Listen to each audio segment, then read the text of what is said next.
Hi there, this is Susie back again, and today, as you can see in front of me, a couple of ferns, and they are maidenhair ferns and they are the natives of Australia.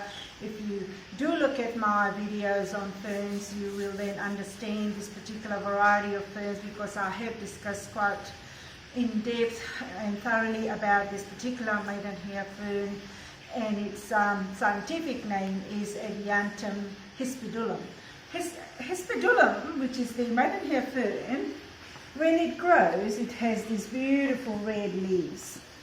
This is just the new growth that is happening here, which will redden up a bit more further. If it sees a little bit more sunlight, it will be nice, and very dim light sunlight, it doesn't hurt this, or low light, it doesn't hurt this fern. But in my atrium over there, really speaking, it has got bright light, no sunlight, and still you can see red tinges in them. And this is one of my favorite ferns. And over here, it's no good showing you good things all the time. There are times where things do go wrong with ferns, as we all do. Even I get it wrong. Not necessarily get it wrong, but not watering them in time. So this is the failure that it can happen if you don't water your ferns regularly. And here's one of the casualties. This is what happens when you don't water your ferns every second or third day. And all the leaves get crispy, and not, as you can see, it's not brown, so it's not lacking anything. It's just went from green and it just shriveled up. It still is green and just shriveled up, which means that I have starved my plants from not providing enough moisture, which is water. So now that it has done that, it's not going to come live. Doesn't matter how much you feed, it won't bounce back like this.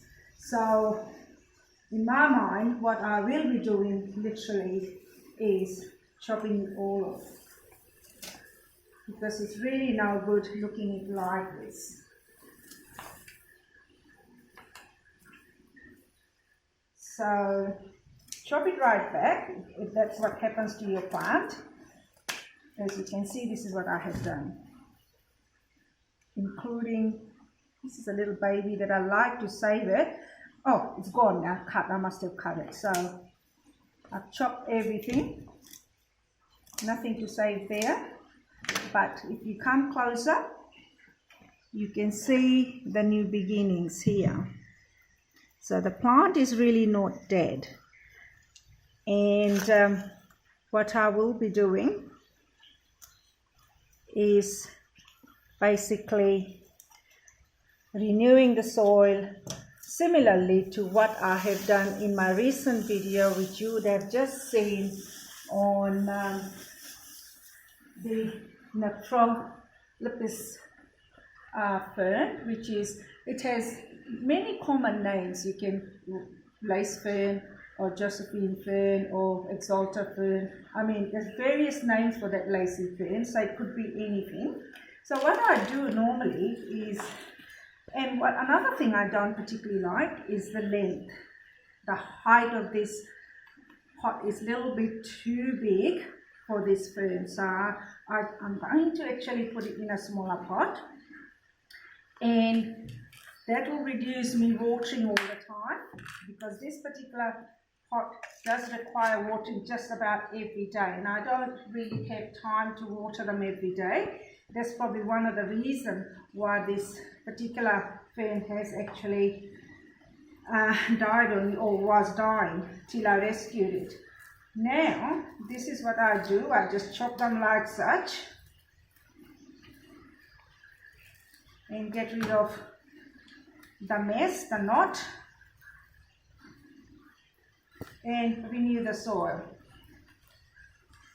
It's one of the best things you can do to your fern, is renewal. It must have a good rooting system, and I have also starved it with nutrition. So, you know, I mean, this fern has been in this pot, I would say, well over 2 years. So most of my fern are due for a renewal, really, because 2 years is a long time for a fern to be in the same pot. That's probably why it's rotted, matted so badly. It also must be quite a hungry feeder, as you can see. You know, it's been going round and round and round trying to find good nutrition, good food, which is always the organic matter that they live on out in the wild. With all those topsoil stuff, all the loamy soil, all the peat soil that all the leaves, decayed leaves matter provide, and that's what they thrive on, and a lot of wetness. And if I don't provide wet root to this plant, that's what will happen to it. Now this is all the dead soil. Remember yesterday, it was yesterday, I showed you how to make the mixture of the soil, and I've already done it, which has got sphagnum moss, it's got vermiculite, perlite, and it's got Yates potting mix. So I am going to, looks like I will subdivide this again because it's too big for that pot. So what I do, this one might be a little bit too hard to actually cut. I have got a bit of this here, which I tend to use on hard sort of things that I cannot separate it with my hand. I just serrate it with a hacksaw, just to give me a bit of a easy way of dealing with them. So I've got 2 bits here, one here and one here, and I might take all these extra roots, chop them all off, because you don't really need all this.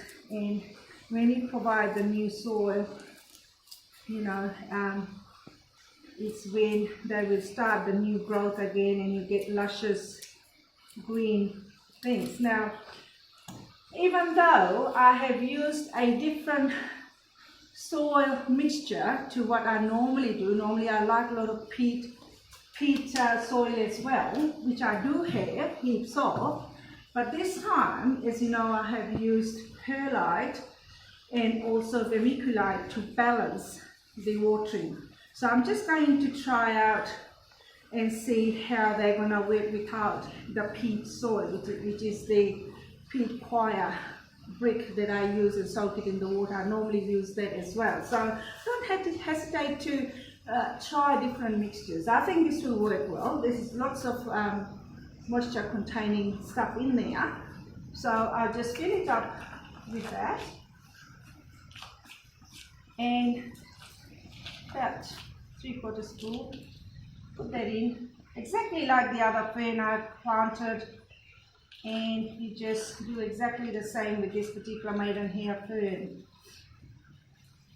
And then make sure that the soil is nice airtight. Give it a good thumping on it with your hand, and such like that. And it's all done for that one.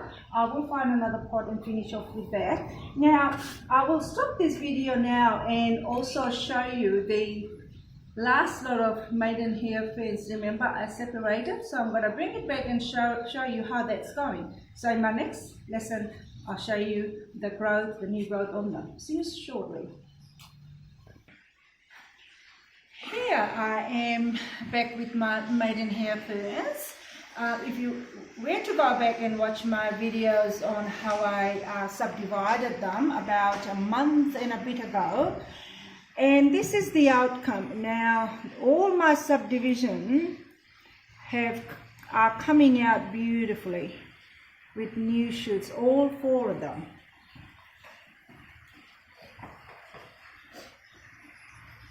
And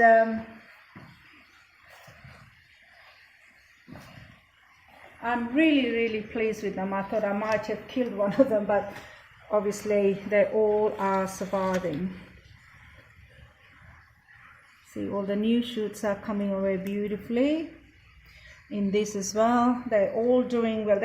Seems to be at a different stage, but it doesn't matter, as you know, I'm just so pleased that they have come alive. Now I'm just going to give them about half a teaspoon of Epsom salt, just to keep my plants looking green and luscious. Might be a little bit too much here.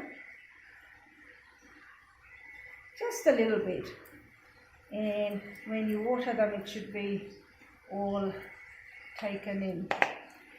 And the other two, with this Hispidulum, I have repotted it, and now I'll have to see how that is going to go in the next month or so, and I will update it as again and see how they are doing. Thank you very much for watching my video. See you later. Bye.